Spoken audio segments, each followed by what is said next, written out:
Maintaining work-life balance is always my #1 priority. My family health and well-being will always guide me in every business decision I make. Of course, to me, success means making profit, making money for my family, to continue to stay open. Some of the business challenges that I faced during the beginning was people like not people, I guess we just call them, Aboriginal Business Canada not believing in what I was trying to do. But that didn't deter me, that didn't stop me. I went right to the Community Business Development Corporation, and they jumped on board right away, and Aboriginal Business Canada then stepped in because somebody else believed in me first. Some of the downfalls or obstacles that I faced were hiring family, them expecting a free, easy job from me. I had to learn myself that firing them is hard, but it's a lot easier on my bank account, and they're not going to take away from my little family that I've worked hard, I went to university, I went to school, and no one's going to take what I'm trying to create first with my family away. And yes, I fired my sister. Yeah, I fired my aunt. Like, now I have other people working for me, and that's okay.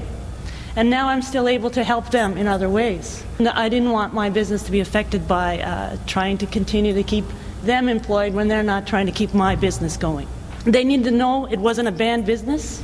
The band wasn't giving me any money to keep that running. It was me, it was me, it was me. The other thing is, your First Nation members thinking that you have a small business so you must be rich. Well, when you're an entrepreneur, you're broke a lot in the beginning, right? So they came to me to sponsor, donate every woman and child on that community. And I'm like, come on, guys, my kids got to go to hockey and those same things. I learned that I donate to causes that I believe in, and I set a budget for that. Again, I've been in business for 13 years, and within those 13 years, I have learned to keep a positive attitude for my business, my family, my community, and surrounding communities, not just within the First Nation, but outside. I learned that creating relationships with outside businesses, other than First Nation businesses, is a good idea. Step outside your comfort zone. Become an active member in the outside community. You have lots to teach them as well. They're not all the wealth in the world is not in them, off reserve. It is with us as well. And if they don't know what we want to tell them or what they need to know and learn from us, they'll never know, because they'll never come to our community to ask. Again, I became part of the City Chamber of Commerce. I am one of the founder members of Miramichi Young and Professional and Involved Entrepreneurs, MyPie, and I'm still an active member in that group. I am one of the founding members of the Women of Miramichi Entrepreneurial Network. You think. I'm their president, and I have been from the start. I'm a Mi'kmaq girl, off reserve, and I'm their president, and I have not lost an election since we started this. I believe in entrepreneurs, and I believe in mentoring them.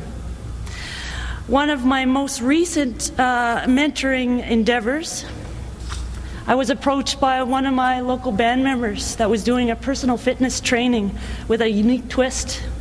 I was part of that training. I was part of that fitness program. So I knew firsthand how I felt after the workout sessions and the atmosphere that he was trying to create. So then we sat down.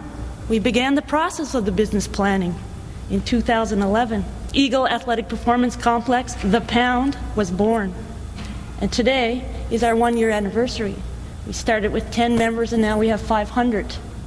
We built a new building within that year. Expansion of that same new building it will be done April 1st. We also expanded into a commercial part of selling shakes and protein and all that kind of good stuff. We've had 1 employee, now we have 9 employees. So success was achieved. In the process, we learn from each other, because you always give and take from where you learn what you learn on this journey. With my business and his business as well, we learned to be positive. Even when negative campaigns were against us, the surrounding community had other gyms, of course, and because of us opening this gym, one of their gyms had to close. Curves. We no longer have a Curves in the city of Miramichi. That's gone because their members came to us. But then another gym started to have a negative ad campaign using the words, don't pound yourself into harm, and those kind of things.